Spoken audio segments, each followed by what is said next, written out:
we're still staying in Parliament because the minority says it will summon the finance minister before the House over Ghana's debt stock as they insist it has reached unsustainable levels.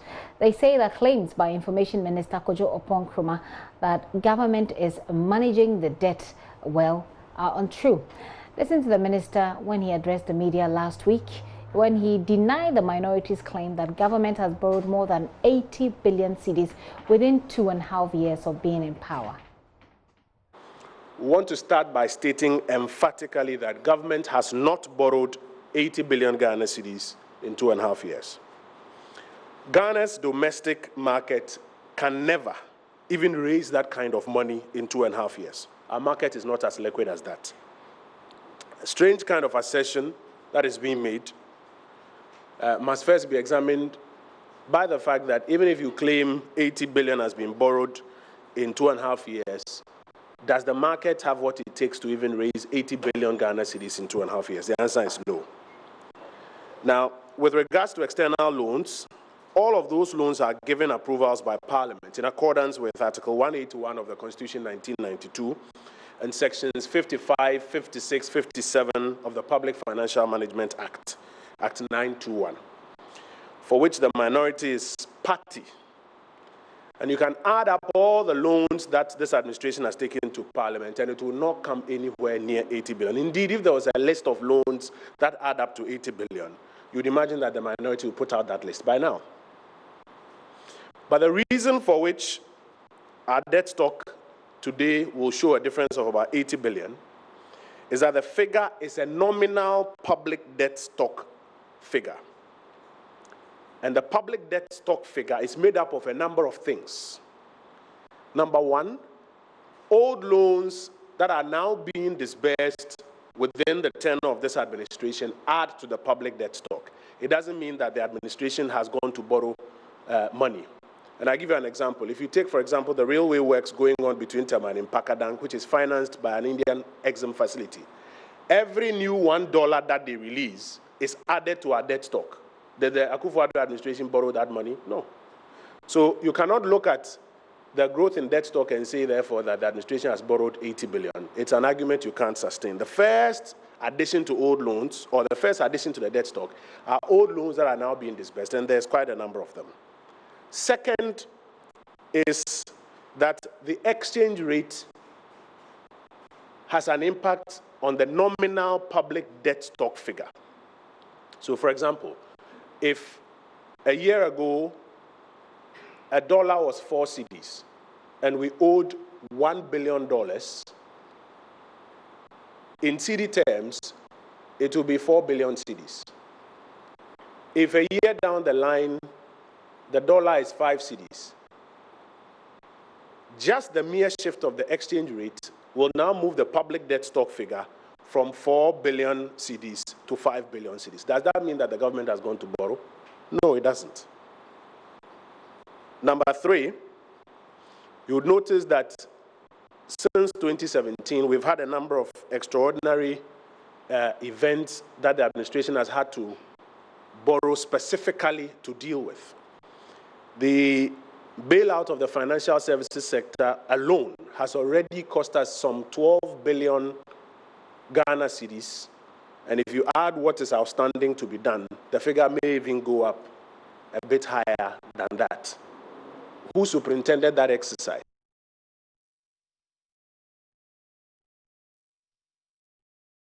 That's Kojo Oppong-Nkrumah there earlier with a press conference last week. But the minority has today been reacting to the minister's recent press conference. Minority spokesperson on finance, Kisa Latoforsen, insists that government has borrowed up to 8 billion Ghana cedis, bringing the debt stock to 200 billion cedis. He was addressing a news conference earlier today. His claim that they have not added 80 billion to the public debt stock smack of duplicity and dishonesty.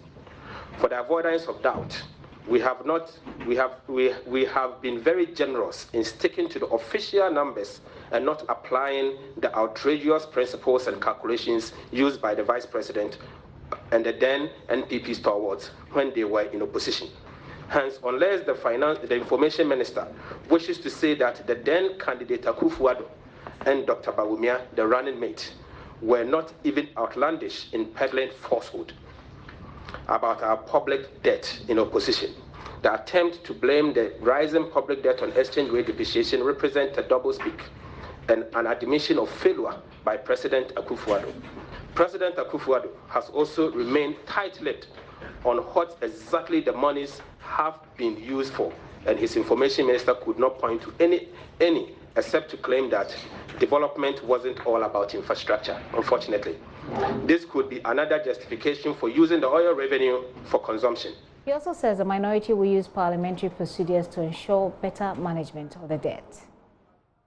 This government is good at coming out with slogans and using deceptive words to create impression that they are doing better, whereas the details on the ground is that they are not doing well. Aside the issues of press conference and counter press conferences, we are going to obviously revoke the powers vested in us as members of parliament, summoning ministers of state to appear before parliament, revoking where possible constitutional provisions, and then obviously to do motions on the floor, half-an-hour motions, to get them to appear before parliament.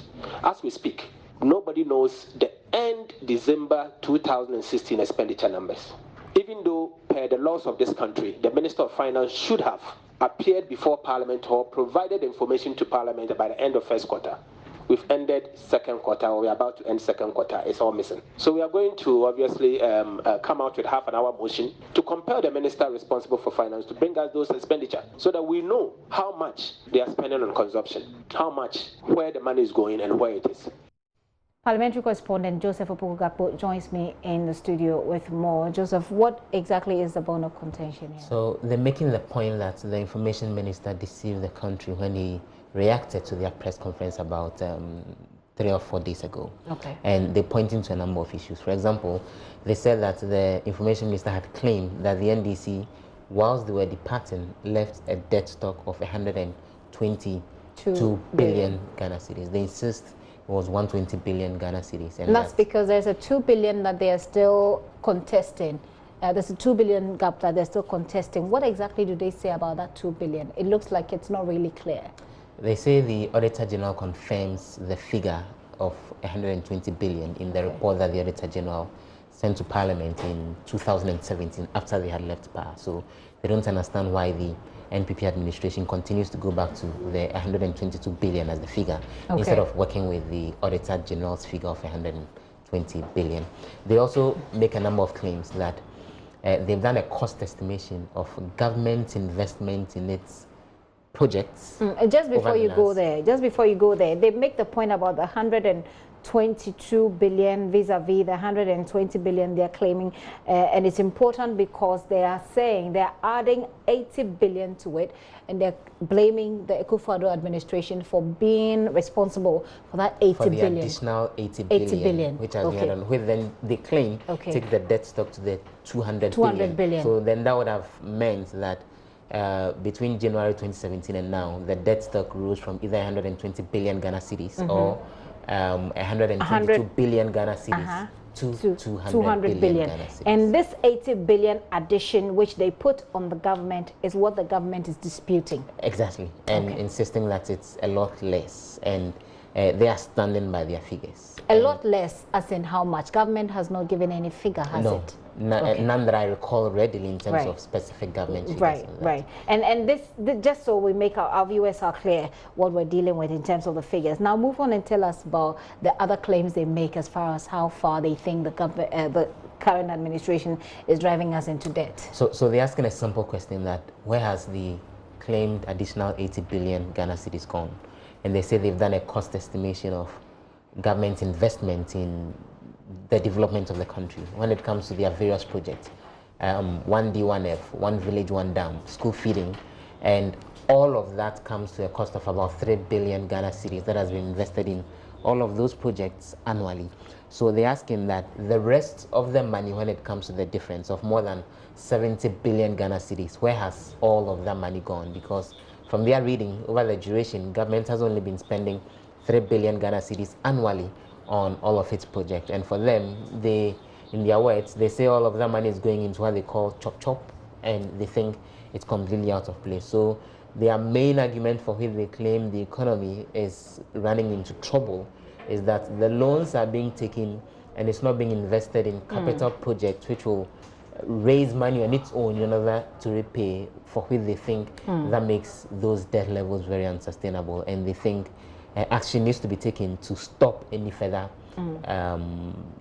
processes when it comes to debt taking, so the economy is not at risk. Which is a position that the NDC takes, that they borrowed, but they borrowed to invest in ventures that was, I've forgotten the technical word, that would help the government reback the money that they were investing in. We know that there has been some responses from the majority. Has there been? Yes, the MP for Bantama, who is a member of the Finance Committee of Parliament, has been addressing their concerns outside Parliament House and insisting that they stand by the response they gave just about 2 or 3 days ago, that they're managing the debt stocks at very sustainable levels. They're paying attention to what they call the debt to GDP ratio, which they claim is rising even in the light of the increasing debt. And so for them, that means you are in the position to service those debts even as you incur them. And he's been assuring that the finance minister will continue to do what is right in the management of the debt stock generally. And this is something the minority is insisting is actually not the case. And for them, the government has only been peddling falsehood in terms of how they've been managing the economy and what the debt levels look like. Joseph, thank you very much for that update. Joseph Opoku Gakpo is our parliamentary affairs correspondent. We're able to speak to the information minister for their response to this, but we weren't able to do so at the moment. He's airborne, and so cannot. But he's been responding to this. We'll bring you that update in our subsequent bulletins. This is still The Pulse with Megifty and Dwapil. There's still more stories to come. We'll tell you about the National Science and Maths Quiz, which has been launched today at the British Council. We'll take you there shortly. Do stay with us.